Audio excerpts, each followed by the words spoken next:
بسم الله والصلاة والسلام على رسول الله وعلى آله وصحبه ومن والاه. أخوكم في الله, Cheikh Abdel Ali Ma'moun. Beaucoup de gens me connaissent. Aujourd'hui, en particulier en qualité d'imam de la Grande Mosquée de Paris et accessoirement son porte-parole.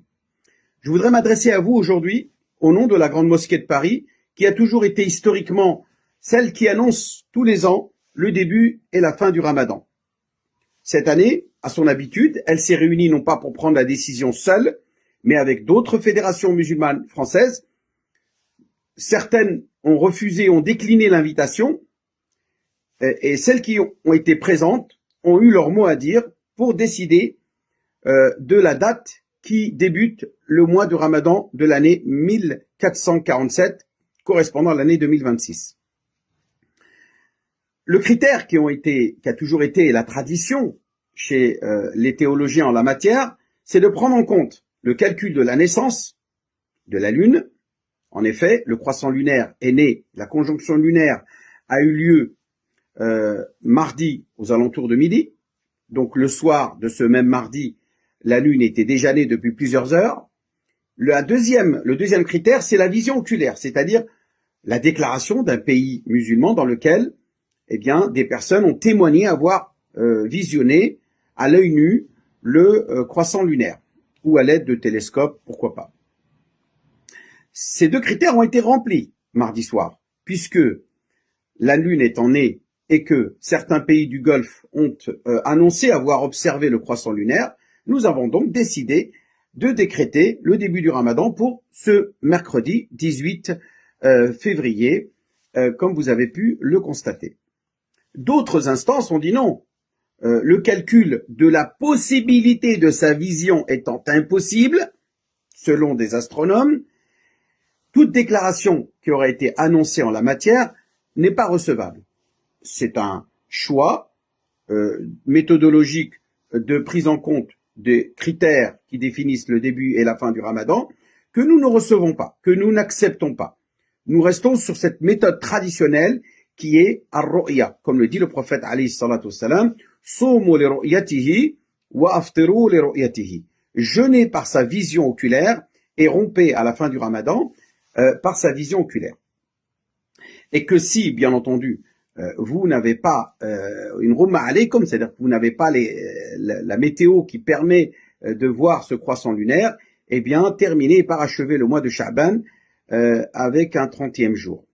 Nous avons le lendemain du 29e ou le soir du 29e jour de Sha'ban, c'est-à-dire mardi 17, constaté que des pays musulmans autour du bassin méditerranéen, alors tout le monde les connaît, l'Arabie Saoudite bien sûr, le Yémen, le Qatar, les Émirats Arabes Unis, le Koweït, l'Irak, le Liban, la Syrie, la Palestine, la Jordanie et bien d'autres pays ont annoncé avoir visionné ce croissant lunaire.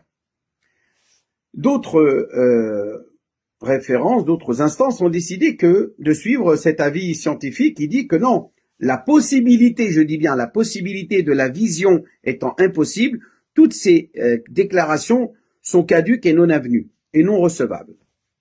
C'est ce qui a provoqué cette division dans le monde musulman, puisqu'effectivement, les pays de l'Asie du Sud-Est, la Malaisie, l'Indonésie, Singapour, etc., ont décidé de commencer le jeûne ce jeudi, et l'Afrique du Nord aussi, à partir de l'Égypte jusqu'en Mauritanie, idem.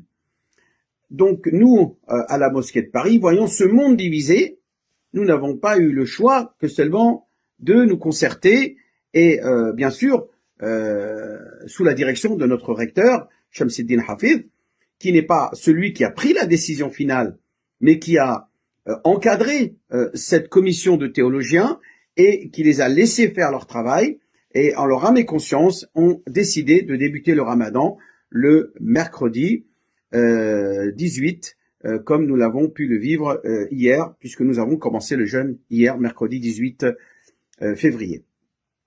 Et walhamdulillah, maintenant certaines organisations musulmanes en France ou mosquées ont décidé de commencer le 19, c'est leur choix, nous n'allons pas faire polémique là-dessus, mais en tout cas, nous avons gardé notre mission, notre rôle en tant que grande institution historiquement reconnue comme étant celle qui tous les ans réunit les imams, les théologiens pour décréter le début du Ramadan. C'est ce que nous avons fait et en conséquence nous avons pris la décision adéquate. Inch'Allah.